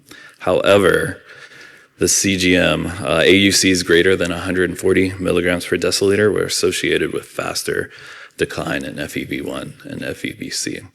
So in this study, they were able to support the evidence that early glucose abnormalities that CGMs could discover could predict lung function decline. And the third study I'll highlight here is a CGM study with Scully and colleagues that evaluated CGM's measures on clinical outcomes, as well as a relationship to A1C, and if CGM metrics could distinguish patients with CFRD and impaired glucose tolerance. This was an adult study, so it's a little bit different than the previous one with Dr. Chan. Median age of patients was 33 years old, and about 40% of the patients enrolled in this study actually were diagnosed with CFRD. The investigators found that CGM variability measures also correlated to nutritional status and pulmonary function. The CGM average glucose correlated to A1C. Most interestingly, this study found that high sensitivity and specificity, that time above certain cut points listed here on the slide, was able to distinguish patients with OGTT-defined CFRD. So I found this interesting that this is completely in contrast with the previous study with Dr. Chan, where in pediatric patients, it could not distinguish with high sensitivity and specificity, but in this adult study, it was able to.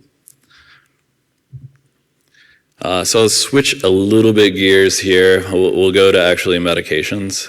So the other portion of this talk is about oral diabetic agents.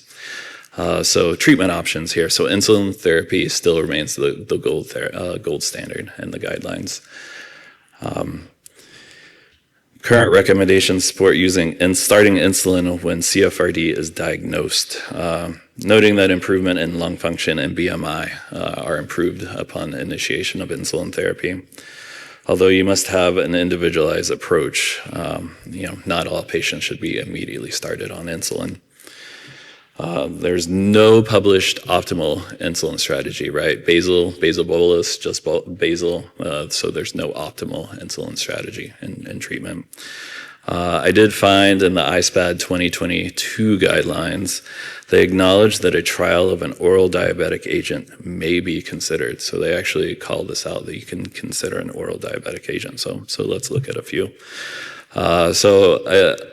Did a deep dive in all the different publications of either case studies or an actual trial where they did use oral diabetic agents.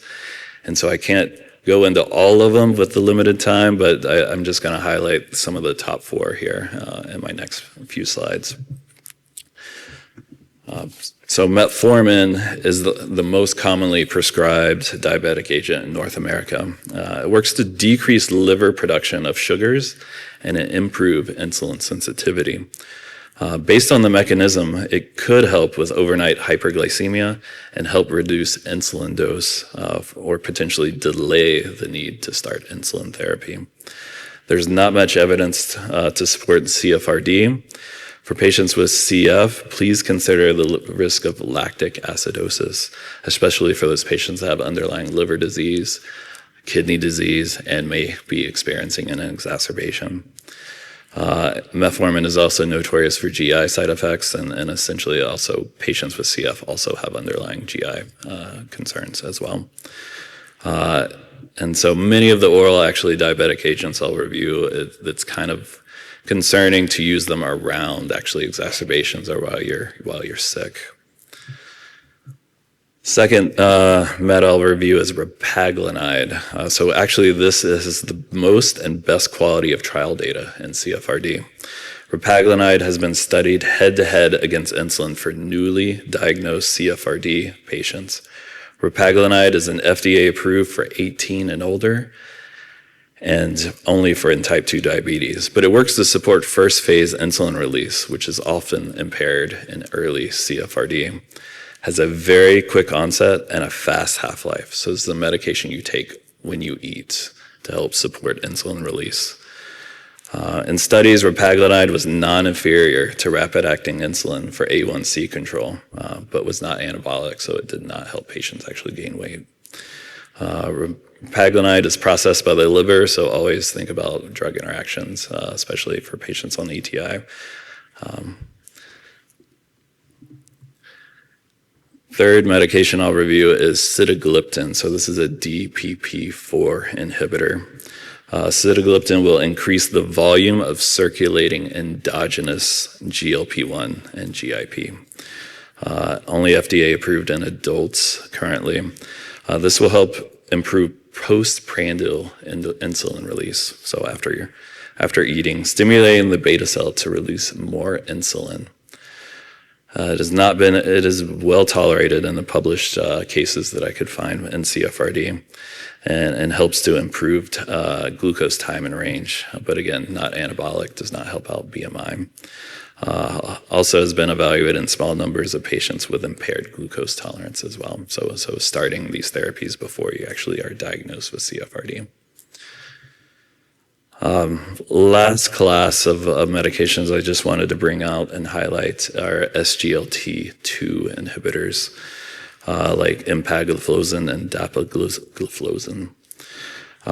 They work to secrete glucose and sodium through the urine, so you're basically getting rid of both sodium and glucose in your urine.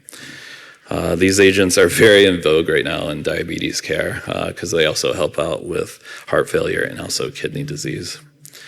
This works independently of beta cell function and can produce a decrease in fasting and post-meal hyperglycemia. Patients also will lose weight on these therapies. Currently, there is a trial actually actively enrolling in CFRD that's looking at adding on empagliflozin for patients on insulin therapy. Thinking about our CF population, I want to call out the increased secretion of sodium in the urine and maybe leading to some sort of electrolyte imbalance, especially during times of sweating a lot. Also calling out the risk of euglycemic DKA. So this is more common during times of infection or if you follow a low carbohydrate diet.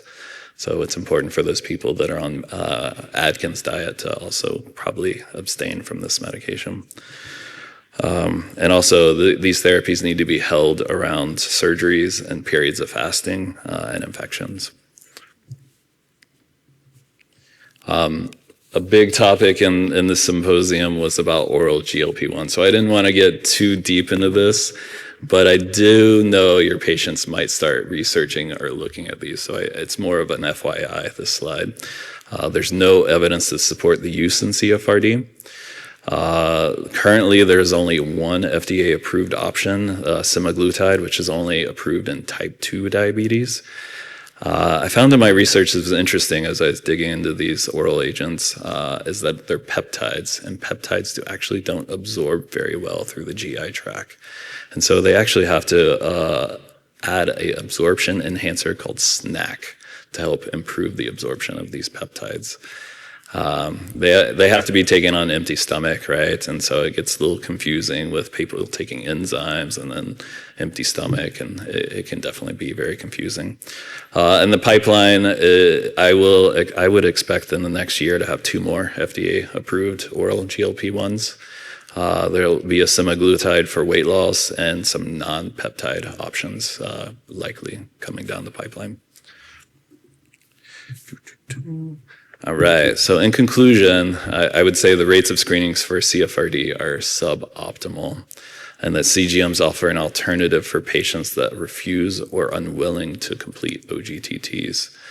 More research or analysis is needed to support diagnostic criteria for CFRD when using a CGM. Insulin therapy still remains the gold standard, although a trial of oral diabetic agents have a limited and individualized roles for treatment in CFRD.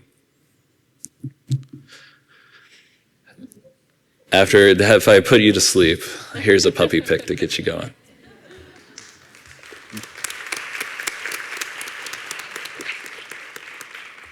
Any questions? Hi, I was wondering if you have any recommendations on using the CGMs for a replacement for the OGTT, as far as if they're not currently with an endocrinologist because they're not diagnosed with diabetes, how do you go about getting that placed and who's going to read the results? I know you can bill for reading the results, but I don't think our pulmonologists would even know how to make heads or tails of it. Yeah, I think so there's a practical aspect of this is that CGMs aren't going to be covered. They're going to be out-of-pocket costs because they're only approved for use and if you have diabetes. So I haven't come across many third-party payers that actually pay for them unless you're actually diagnosed with diabetes. So that's a practical aspect that I didn't call out in my presentation. I would prefer or recommend somebody that has a lot of experience with CGMs to actually interpret the data. But I think I would speculate that you could, in theory, do it and see if you could find an endocrinologist that would be willing to interpret the data or partner with your center's endocrinologist. Okay. Does that help? That's what we've been doing, but then she doesn't get to bill for it because they're not her patients. So I was just curious if you had a better alternative. So in your center, are you using CGMs then over OGT? Like, are this patient population just refusing? We've used it a couple of times in patients who are needle phobic or tend to pass out when taking labs or really hard sticks, that kind of thing. Got it. Interesting. But the endocrinologist doesn't want to place it or teach them how to use it? Well, so she's done it for us, but there's just no way to reimburse for it or anything. Got it. Thank you. Have you in clinic used CGMs just like as an educational tool for patients at all? At our center, we refer them to our endocrinologist who does place them in clinic, and they do have a nurse that educates on how to use them. We're lucky enough that for some reason they have a big supply of Dexcoms, probably donated by the manufacturer, that they're willing to just place it in clinic and do a 10 to 14 day trial of the CGM in clinic. Yes, that's something we actually partnered with our endocrinology team. And if we are suspecting if they have like a positive OGTT, we'll do a 10-day CGM and we'll place it in CF clinic so that they have the data going into their first endocrinology visit. And it's been kind of cool to see some of the patients just have like massive variability and some of them are just like 300 all the time. Yeah, and I find that the CGMs also help you to know when to start insulin as well, in addition to just the screening portion. Yeah, and then for, I don't know, the person that asked about educating, I'll say like myself as a pharmacist at the clinic, I will see the data and like so will the endocrinology pharmacist, and we just partner to provide the education on their like actual readings before if they can't get into endocrinology at that 10-day mark, if it takes a month or two. I'm just giving them that base education.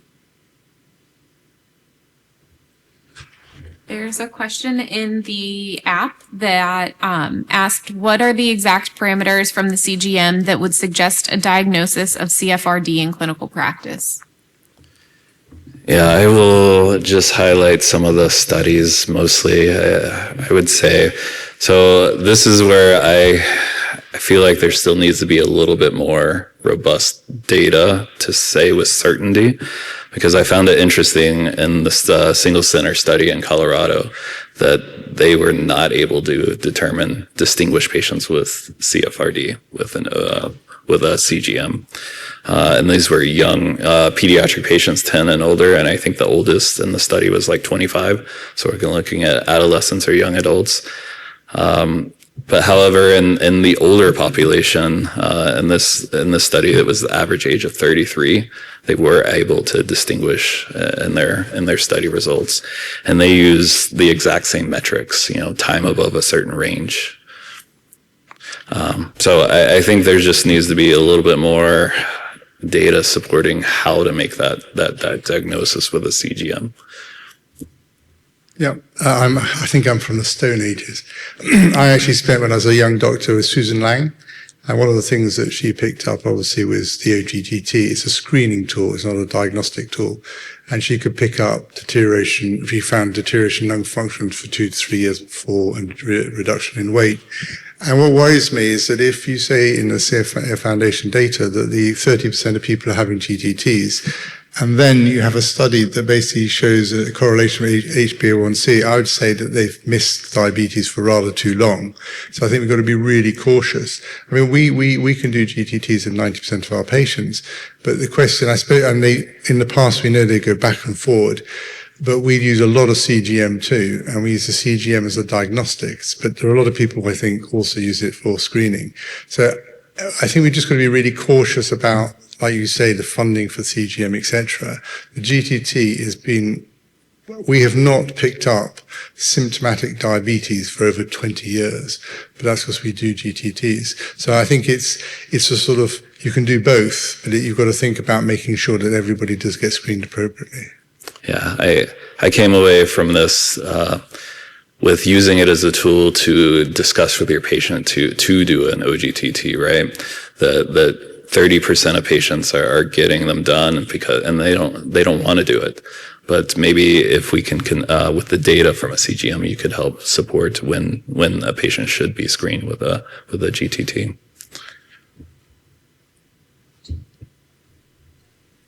So we have about 10 minutes left. So if there's other questions for other panelists, we'd like to kind of turn it over to the panel discussion at this point.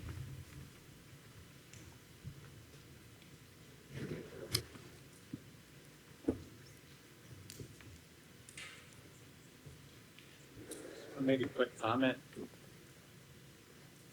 going to make a quick comment that, sorry, I've lost that microphone.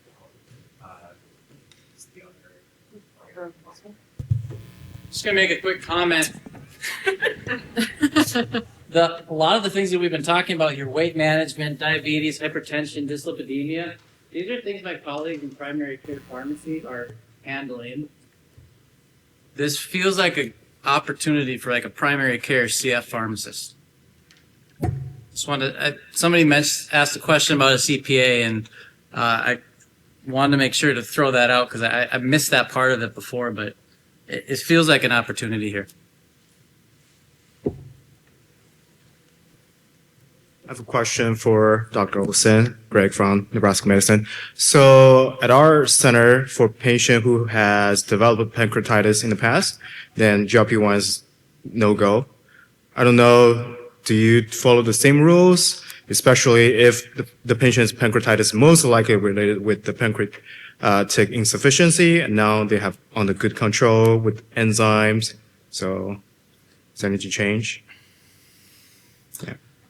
I have in the past retrialed a different GLP-1 medication, but we have that one-on-one discussion with the patient about the risks and the benefits, and that there is a high chance that they're probably going to develop pancreatitis again.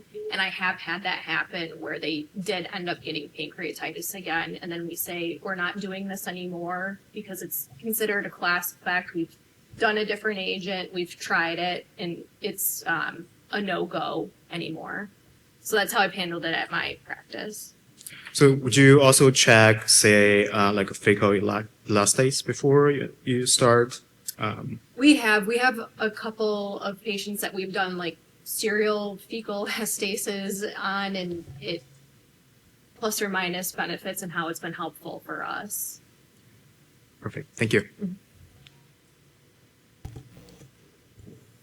There was another question in the app about the patients that may come to clinic that have been prescribed a GLP-1 from their primary care. So maybe not knowing from the CF standpoint that they've been prescribed it and they may not meet the criteria. How do you guys address that in your practices?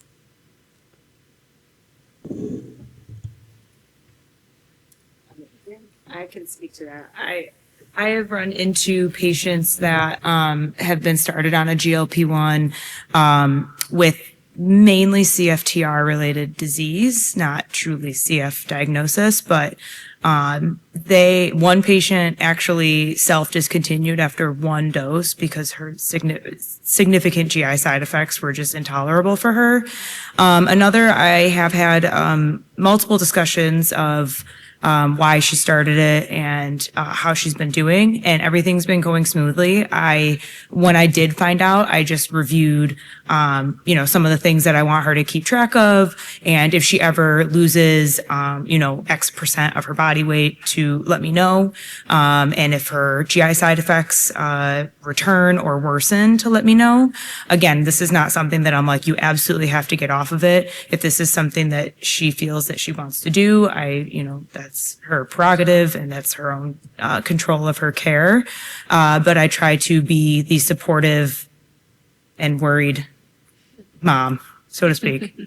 But she's been doing well so far. Other patients have approached me about it, and in terms of why they want it, it's mainly weight loss. And I have actually kind of guided them towards, my whole entire, nutrition recommendations that we've discussed, and they've had pretty good success with that, with making changes. The unfortunate thing is that it does take a while, and nobody has patience with weight loss, it turns out.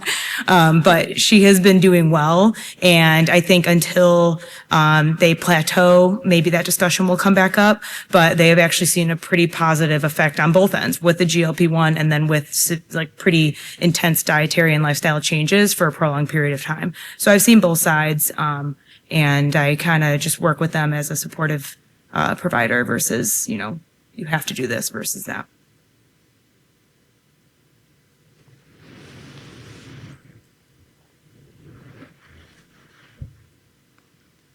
Hello, my name is Rebecca. I'm a postdoc at Geisel School of Medicine at Dartmouth, and I want to preface my question by saying I'm a microbiologist, but I was really interested in all the talks today. I feel like I've learned a lot. And this question is for all of you, all of the speakers today. Have you seen any chronic infections get cleared in your patients after addressing these hyperlipidemia symptoms using the GLP-1s? Or I know some of you talked about lung function, but I'm just thinking maybe more about like actual chronic infections occurring.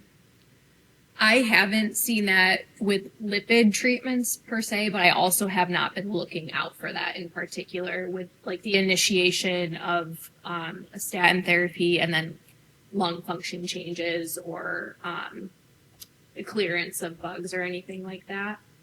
The GLP-1 evidence is weak. Just I haven't seen it specifically in my patients, but there does seem to be enough studies that are showing a small benefit in regard to pneumonia infections that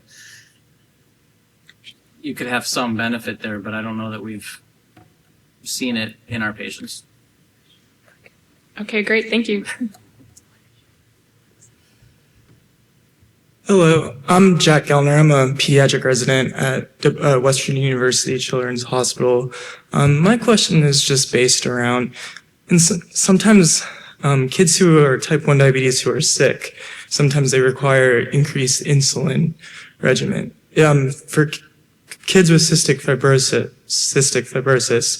is there a change in recommendation in how many calories they should have from like their baseline based on their diet, like that we kind of talked about going away from the legacy diet? I assume that question's to me.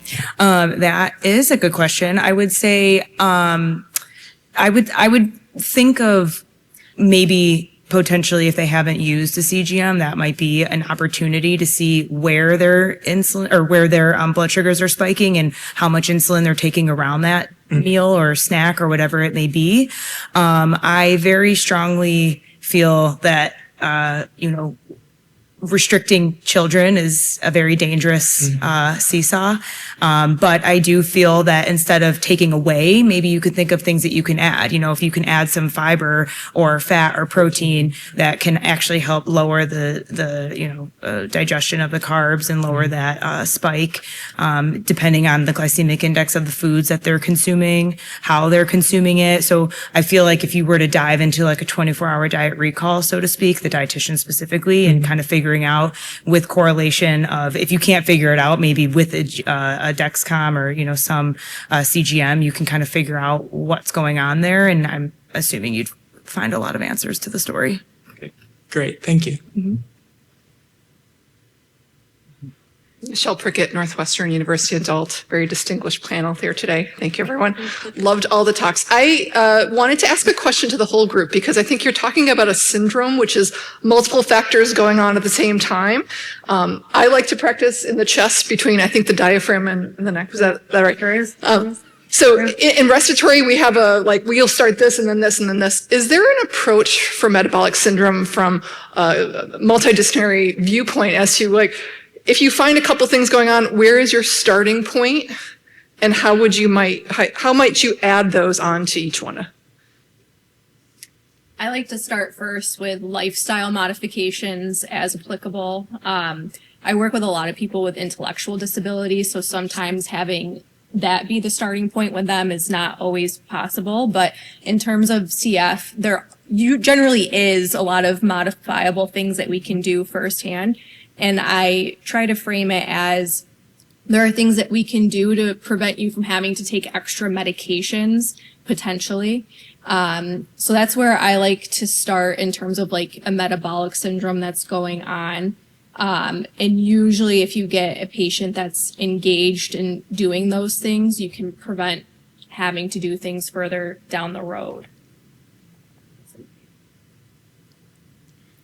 Dr. Prickett knows my approach to this question. I guess my follow-up question, if you do all that and you're cross between lipids are a problem, blood sugars are a problem, I think is a general consensus. You can't do everything at once. Yeah. Is there an approach that you might say, well, this is where I would start and this is where I would do it on a general basis, or is it more individualized? Is there... More individualized. So if the diabetes is more out of whack, I would like to target that first. And then if you target that, you're probably going to buy yourself some time with the lipids, because if you manage those other comorbidities, you can prevent CVD risk factors and other things adding to the risk enhancement that they may have. Great. Thank you very much. Mm-hmm. There's one more in the app that kind of piggybacks nicely off of that, and they're asking what lifestyle modifications would you recommend to patients with dyslipidemia prior to statin therapy when they have been told to have a high-fat diet most of their lives? So, sorry, say again, what lifestyle What lifestyle modifications would you recommend prior to statin therapy? Yeah, so working with your dietitian, figuring there's, even for non-CF people, when they say I've tried everything, usually they haven't, or they've tried it for a week and they didn't even try it consistently for a week. So having like a really honest, in-depth review of how they are managing their lifestyle is really important. So dietary factors, I think it's better to not be all or none, but to figure out one thing that you can work on at a time to develop a habit, and then add on to that, and then create a second habit, and so on and so forth. Exercise is great for a lot of different reasons, especially lung function. So, and a lot of times our patients are already doing things like that. So finding ways that they could do, I guess, more enhanced movement or more movement overall is generally where I start with those recommendations.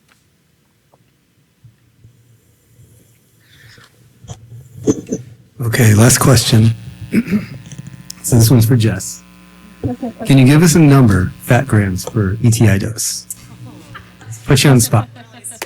There, huh?